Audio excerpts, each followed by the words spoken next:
Hello, everyone. Welcome to the Jim Kleiber Show. Today is Friday, December 11th, 2020.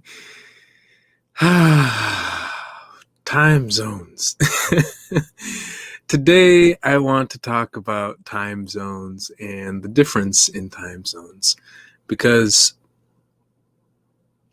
so a lot of people this year are finally starting to work remote for the first time.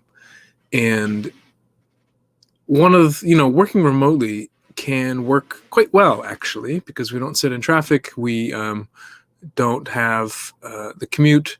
We don't have to, like, if we're in the winter, we don't have to wake up and warm up the car and brush the snow off the car.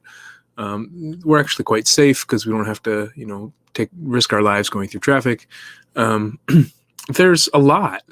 There's a lot of benefit to staying home and working from home, because the idea, if you're working from home, you can work from a hotel, you can work from an Airbnb, you can work from lots of different places, a coffee shop in your city, at a different city. And I think a lot of us don't recognize, and myself included, often forget how working remotely can often lead to working across time zones. And working across time zones can really mess with our minds. So I would say first learn this. I lived in Costa Rica, which the time zone was not too far off. And I think here within the US, sometimes the time zone doesn't feel so big because it's a couple hours, maximum. It's, unless you're in Hawaii or Alaska, if you're in continental US, maximum is 3 hour difference. And for most things, that doesn't feel too far off. But when I started to live in Tanzania in East Africa, the time zone was a lot. I think it's 8 or 9 hour difference, or 7 hour maybe. And then from here, or from California to East Africa was even more. A crazy amount of time. And when I came back, I started working in Michigan. I worked at an innovation consulting firm, and I was lucky enough to go out to, I think it was Kenya for a conference, and they let me work a little bit from there. So, attend meetings and do a little bit of work while I was there. And I tell you, it felt like chaos to be Friday night in Nairobi. Everybody's out dancing, partying. You can hear the music blasting, boom, booms, booms. I mean, it didn't blast like that, but it was a little more exciting. But and to be sitting there on a Friday afternoon team meeting where it didn't seem like we were doing much. We were just kind of saying what happened throughout the week and, updates here and there. Didn't seem anything too significant. But to be sitting there at like midnight while everyone else is out partying while I'm listening to a team meeting really it wore on me. And I've seen that more and more over the years as I've tried to work and live, and interact with people at throughout multiple time zones. And I think it's getting more intense now that almost all of life is remote. So much of my social interaction, if it's not with the people in my household, if it's not with the people in my household, it is remote. It is through the internet, it's through the phone. And I think I've been feeling the ramification of this, So I think I mentioned the app before called Clubhouse. It does drop in audio chats, so anyone can start a chat room, and then people can join. And I find a lot of the chat rooms that I'm interested to join are, I'll come on and people will start them at like 9 or 10 o'clock in the evening, because a lot of these people are living in the West Coast. They're living in California or Seattle or something like this.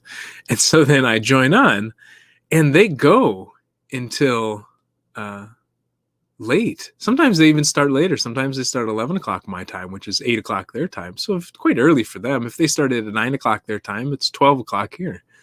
And these conversations can go hours sometimes. And so sometimes I'll join a conversation and get stuck and, be thinking, man, these people are going really late into the night. They're going to like 3 a.m. This is crazy. But they're not. They're going to midnight. And going to midnight is a lot more reasonable than going to 3 a.m. And so I found myself a couple times this week just staying up super late because the people I'm chatting with are in a different time zone. And again, the 3 hours makes a big difference at that time. Difference between midnight and 3 in the morning is quite significant.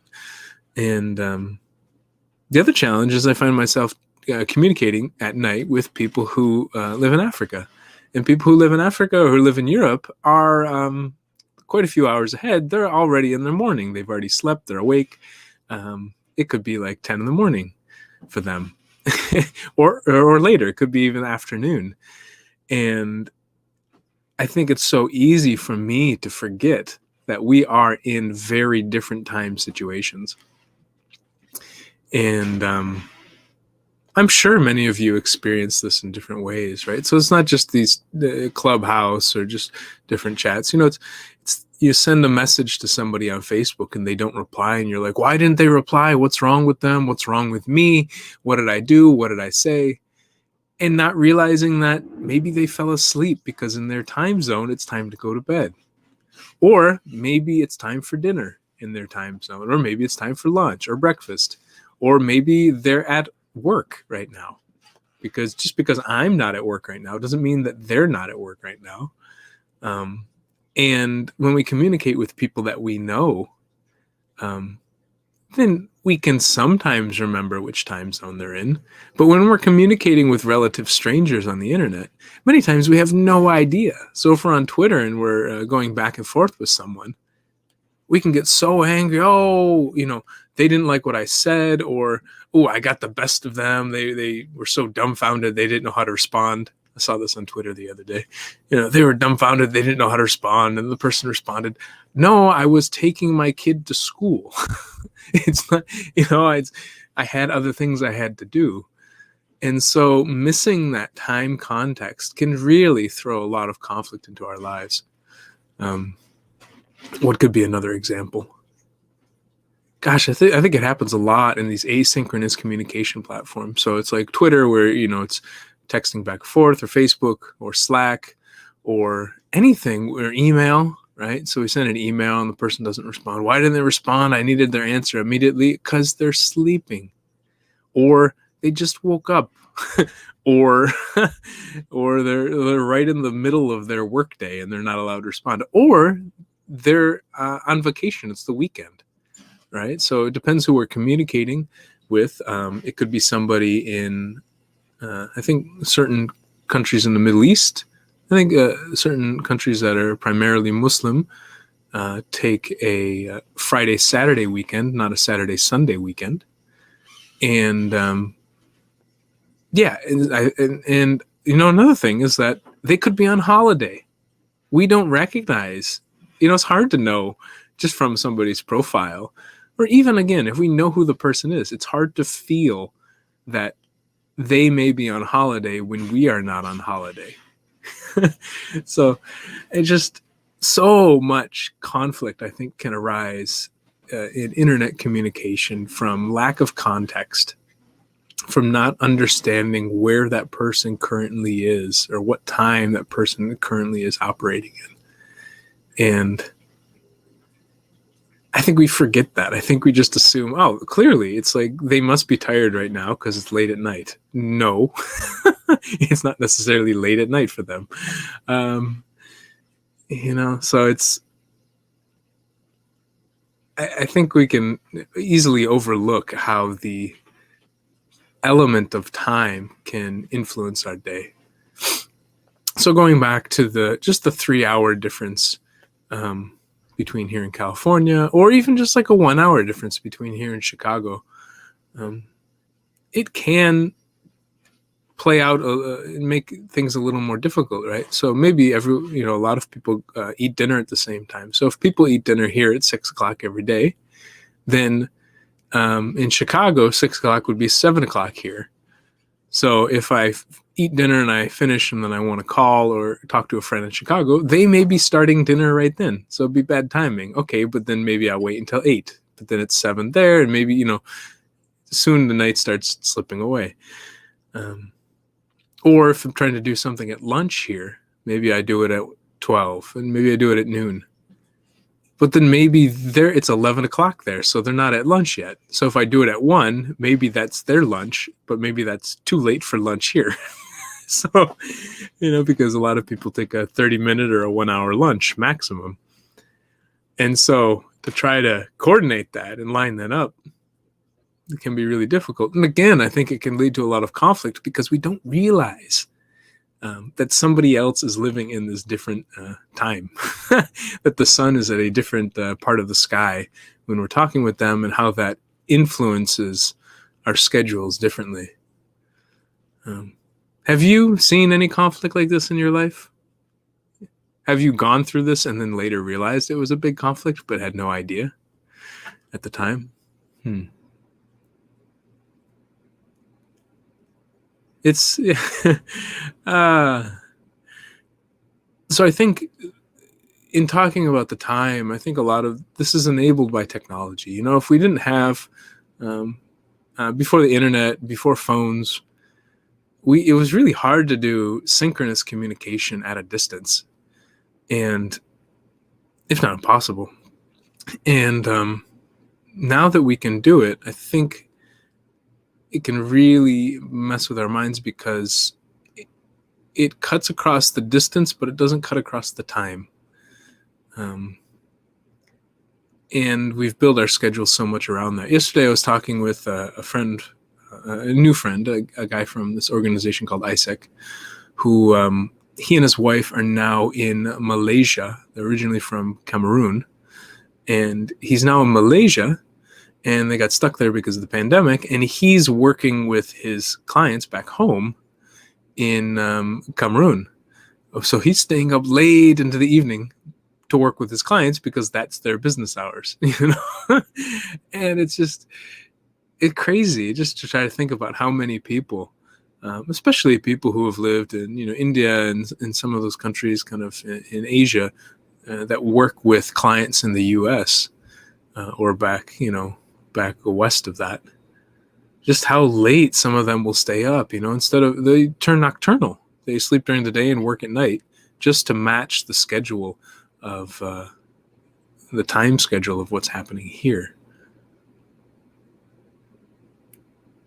And how does that impact their lives? Working a night shift, one, I don't think is very natural for the human body.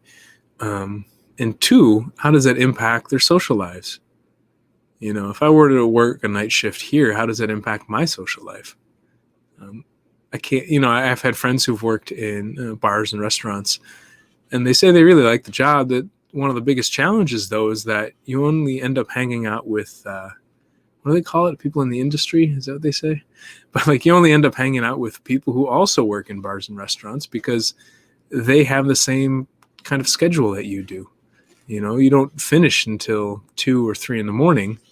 And then you wake up a little bit later, and then you start, so your time to hang out is during the day when most people are working, and then your time to work is kind of in the evening into the night. And so they say that's one of the biggest challenges of working in that space. And I can imagine that plays out for many, many, many people in different countries. And I can see it happening to myself, that if I'm staying up and wanting to join these clubhouse rooms with people on the West Coast, then I have to stay up later. And if I'm staying up later, then I sleep in later. And if I sleep in later, then I miss a lot of the stuff that's happening in the morning here. And I think that adds to another challenge, is if I sleep in later, I may catch what's happening on the West Coast, but I may miss what's going on in Europe and what's going on in Africa and in some parts of Asia. Because by the time that I'm waking up, they're going to bed, and this kind of mismatch between the times. So, if someone could figure out, I don't even think this is physically possible, but if somebody could figure out how we could live in different parts of the world and still be on the same time zone, it would be quite significant achievement. But maybe that would just require all of us living in the same line. Is that latitude or longitude? I think it's probably longitude. Yeah. So longitude, I think, is up and down. Latitudes, yeah, latitudes the fat one, which means wide. Um, but if we all lived on the same longitude, then we would be in the same time zone. So perhaps we just need to all move to the same place and just get on the same up and down marker. Where would that be? Could be somewhere. It would probably be somewhere over Africa, just because Africa has kind of the largest landmass that goes up and down, and especially through the southern hemisphere. So, anyways, this is rambling a bit, as I want to do. Oh. Yeah, how many people out there are living on time zones, are living on schedules that aren't the schedule that is currently happening around them? And how does it affect you? I mean, it doesn't have to be something as quote unquote fancy as talking with someone from a different time zone. It could be really just working a night shift or working in a bar. So you're working a semi-night shift. So you're not working overnight completely. You're just working kind of overnight. How does this affect your lives? How does it affect your relationships? How does it affect your the conflict that you have in your life? I can imagine that it could drive a lot of the conflict because we're just not in sync with each other. You come home from work. If you're doing the night shift, you come home from work and it's like 7 a.m. and everybody else is waking up. They're a little bit groggy and you're like full of energy, a little bit tired from work, and you want to go to sleep, and they're wanting to eat breakfast. So you come home and you smell breakfast, but they're and they're getting ready for work and putting on their makeup or doing their hair or putting their clothes on or ironing or whatever they do. And you're making a drink or whatever to relax and go to sleep. And then your time shifted for like the whole day. And then the opposite, when they come home from work, you're waking up and you're making breakfast when the sun's going down. And it's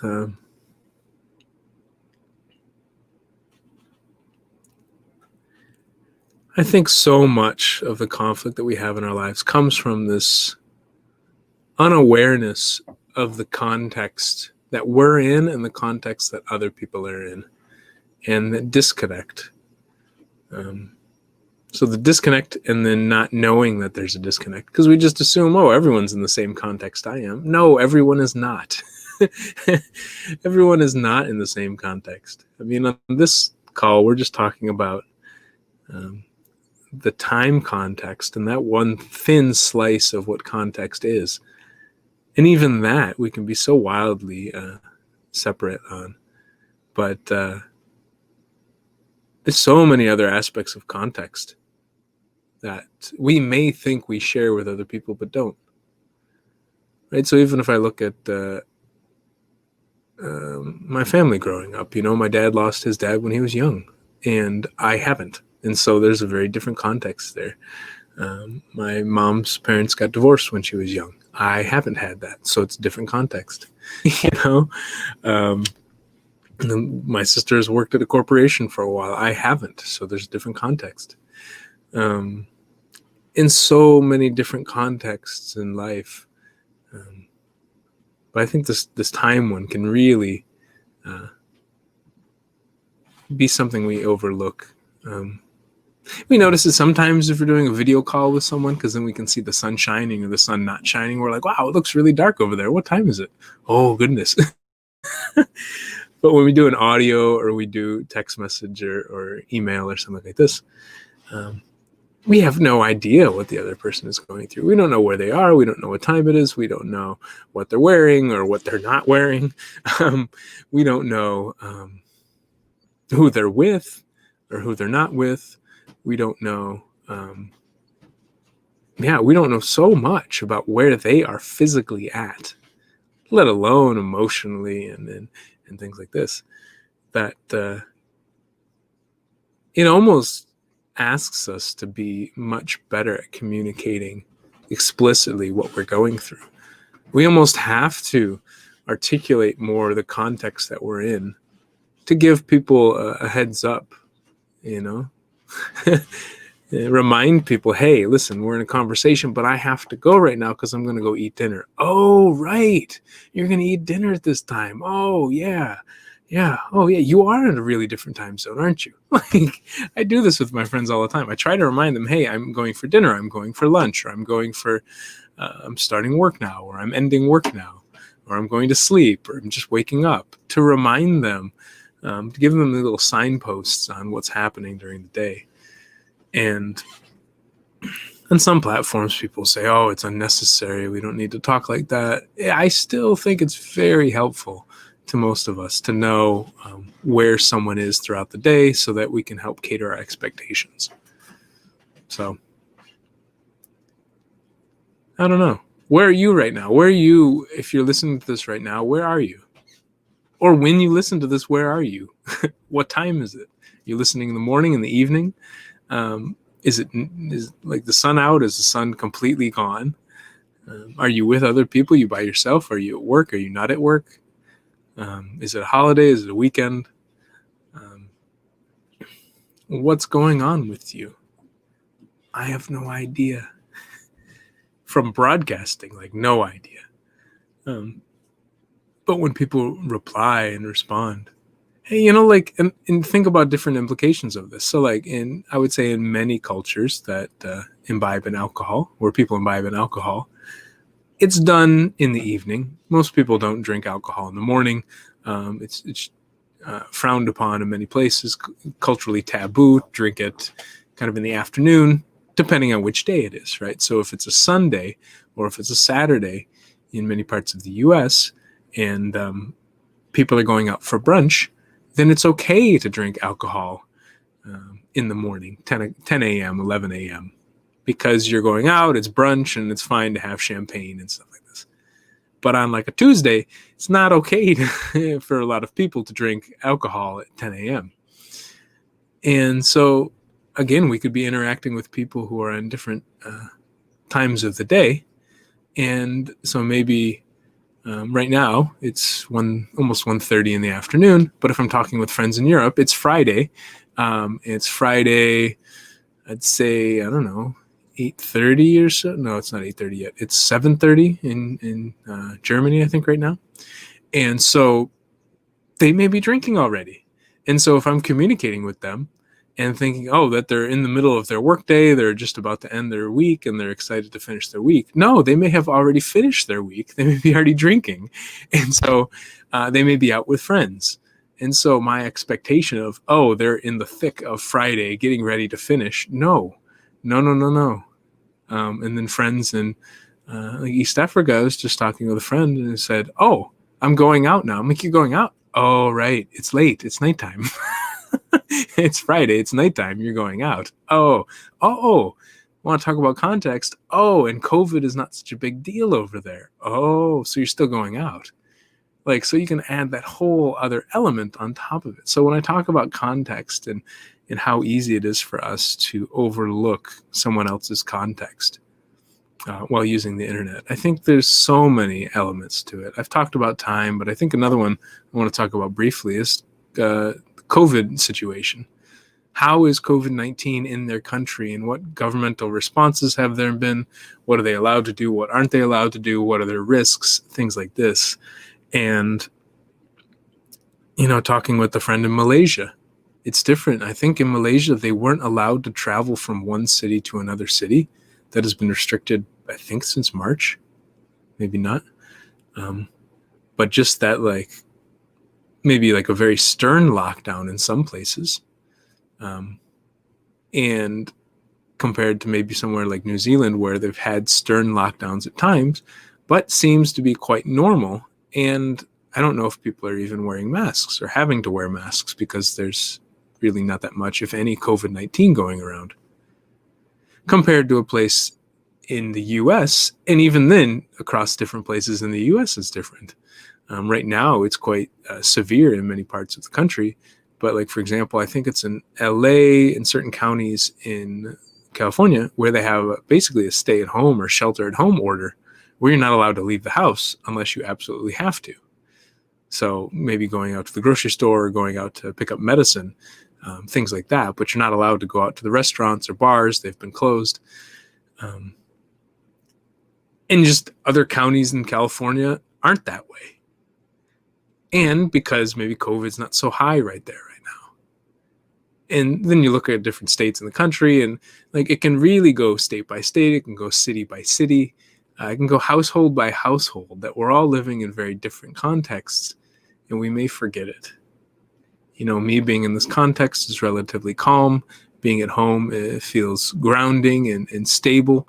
It's a house where I grew up in. For other people, it may be very violent. It may be scary to be at home. It may be a very unstable feeling to be at home because their source of stability was being at school or being at work. So being at home provides instability, I think. Unstable and instability. Yay, English. And then we can communicate with them and thinking, oh, well, they're just sitting at home, just doing nothing like I am. No, maybe they're not. maybe they're moving homes because they got evicted, or maybe they're moving homes because they bought a new home. And so they're moving into a new place. And so they're in a brand new place. Maybe they're living by themselves because they got divorced or they went through a breakup. Maybe they're living with roommates and they're having the struggle with roommates, not trusting, believing that masks are important. So they're going out and hanging out with lots of people, and then they're coming back, and then the stress and the anxiety of one person wanting to be more safe and one person wanting to take more risks. So many of these contexts we can overlook, and in person we can sense them a bit. We still miss them in person, right? So if I see somebody at work, I don't necessarily know what their home context is, if I see them at the office. But I know what their context is in the moment, generally. Whereas now, we don't even have that. So this was kind of a long talk just about how I think context really matters and how we often are blind to the context that somebody else is in. I think a main one is time, but I think there are also elements of so many different elements of context that we just overlook and don't see because sometimes they're not so visible. And when we're dealing with the internet and having just communication with each other in 140, no, it's like 280 characters now on Twitter, and short responses on Facebook and text messages and things like this, it's really hard to gauge someone else's context. And it's also really hard to communicate all of that in words. So that's just a huge, huge, long talk on how context can really influence our life. And we can also forget how much context influences our lives and how our contexts may be really different than the context other people are in at the moment. So just a reminder to try to communicate your context a little more, try to imagine the other person's context a little more, and to have grace with yourself because we are going to forget, we are going to overlook this, and I think it's somewhat natural. So yeah, I hope you all have a good weekend, and I'm ready to take the weekend. And I hope you all have a good weekend. If you're about to enter a weekend, if you have already started your weekend, then I'm excited for you to finish it. If you are working over the weekend and this is not your weekend is maybe a Monday and Tuesday. Even in communicating, I hope you have a good weekend. I am assuming that people are in a very similar context, and I've just proven my point in the last point of the episode. So on that note, take care, y'all, because that can work in any context. All right, bye.